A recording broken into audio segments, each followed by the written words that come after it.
Bonjour à tous! Alors voici la deuxième vidéo sur le son est, qui est le son que nous avons commencé hier. Alors, on résume toutes les écritures possibles pour le son est. Alors, dans un premier temps, on avait dit que on pouvait écrire le son est à l'aide de la lettre E accent grave, comme dans rivière, remède, mer. Ensuite, la deuxième écriture, c'était avec E accent circonflexe, comme dans pêche, tête, rêve. Ensuite, on a vu une troisième écriture avec les lettres A et I. Donc A et I ensemble, cela fait le son est. Comme dans balai, chaise, caisse. Et enfin, la dernière écriture du son est, ce sont les lettres EI ensemble, comme dans peigne, baleine, reine. Voilà les 4 écritures possibles pour le son est. Donc, comme j'ai dit hier, il va falloir que tu apprennes l'orthographe par cœur des mots pour savoir quelle est la bonne écriture. Alors, comme d'habitude, nous allons commencer par une dictée de mots. Alors, tous les mots que je vais te dicter, on les a vus hier. Donc, j'espère que tu as bien retenu l'orthographe. Donc, tu prends une feuille de brouillon et c'est parti. Premier mot, reine, reine. Deuxième mot, caisse, caisse. Troisième mot, lait. Tu sais, le lait que tu bois. Alors attention, je te rappelle que il y a une lettre muette à la fin du mot lait. Lait. Quatrième mot, peigne, peigne. Cinquième mot, balai, balai.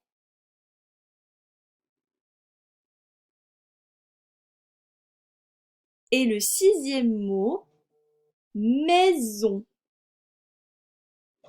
maison.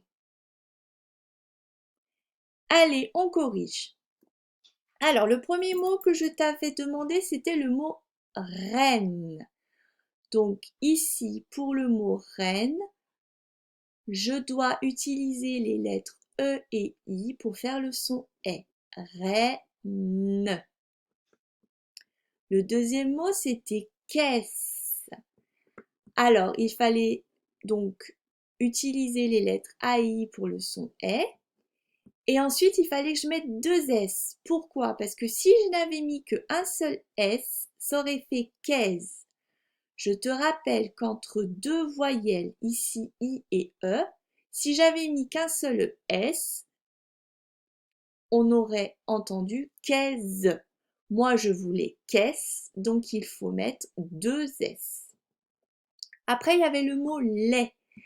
Alors, le mot lait, j'ai dit qu'il y avait une lettre muette, donc c'est le T, d'accord?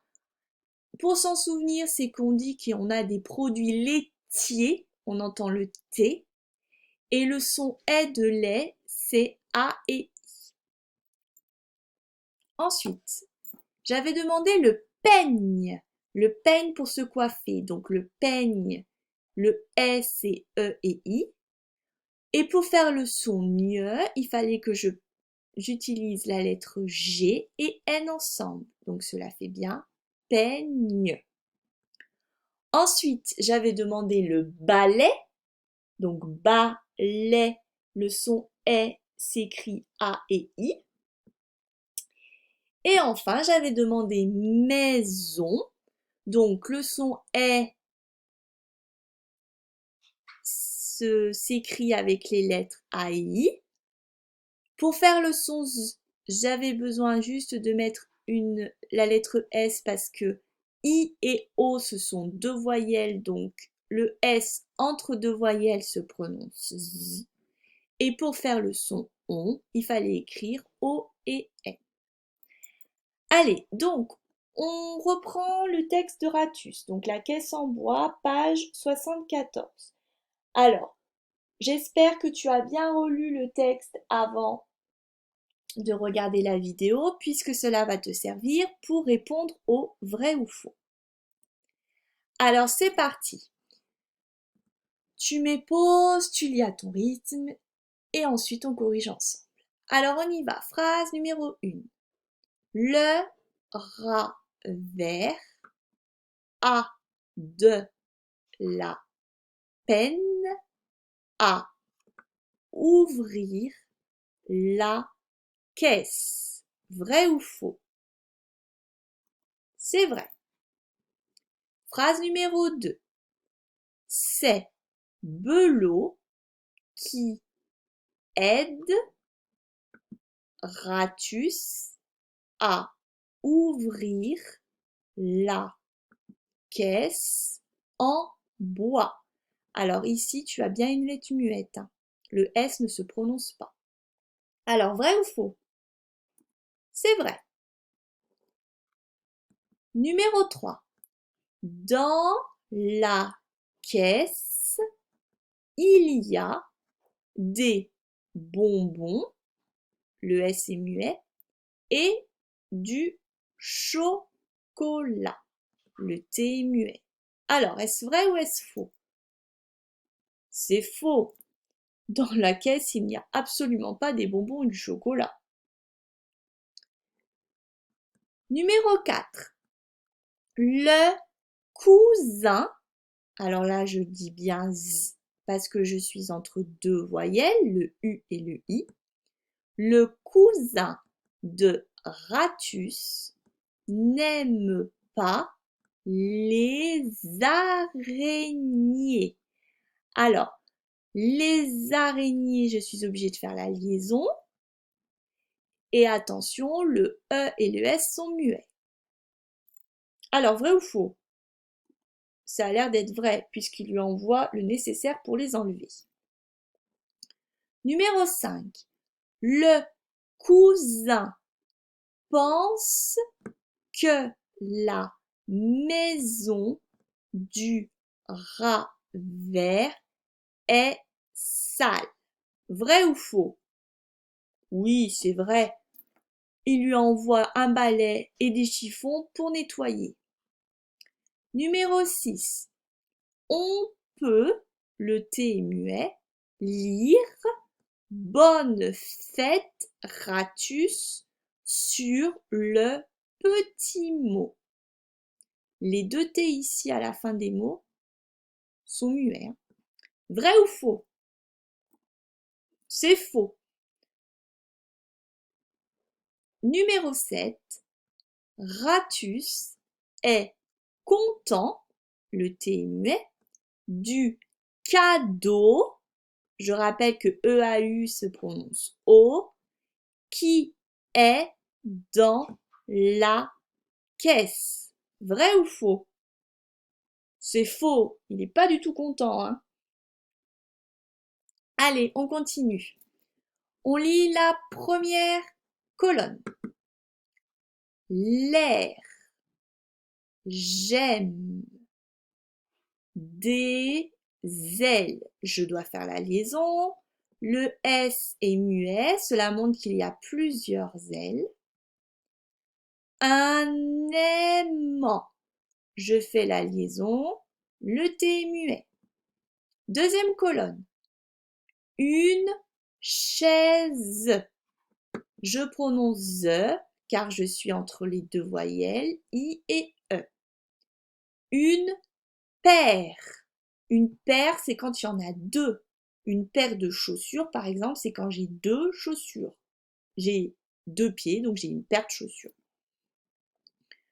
Une fontaine. Une douzaine. Troisième colonne. Épais. Le S est muet. Du lait. Le T est muet. Un raisin. Le S se prononce Z car je suis entre les deux voyelles I et I. Le vinaigre. Dernière colonne. 16. Un peigne. Une reine. Une baleine.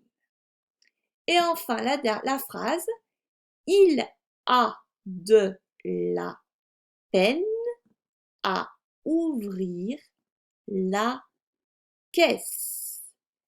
Allez, maintenant nous allons passer donc à la feuille d'exercice que tu as à la maison. Donc, dans le premier exercice, tu dois entourer les mots qui ont les lettres AI et EI. Donc, il faut que tu entoures les mots quand tu entends le son E qui s'écrit avec AI et EI.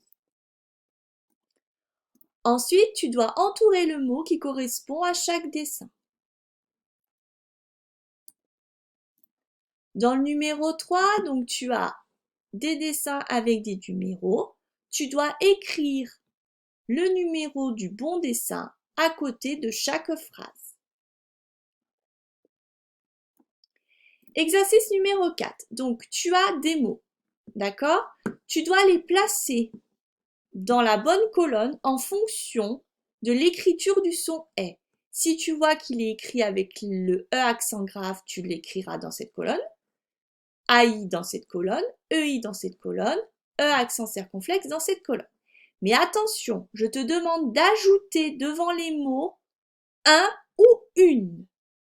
Donc, si je prends, par exemple, le premier mot, est-ce que je dis un élève ou une élève?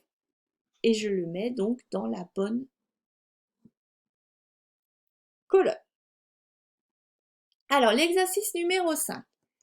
Il y a un texte. Dans ce texte, tu vois que Ratus a fait des tâches. Donc, tu dois lire le texte, puis chercher le mot taché sur chaque étiquette. Donc, ici, tu as le choix entre 3 mots.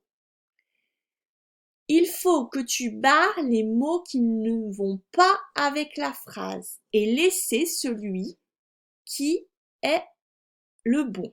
Donc, dans chaque étiquette, tu dois barrer 2 mots et laisser le bon pour que la phrase ait du sens. Voilà, je te souhaite un bon travail et je te dis à bientôt!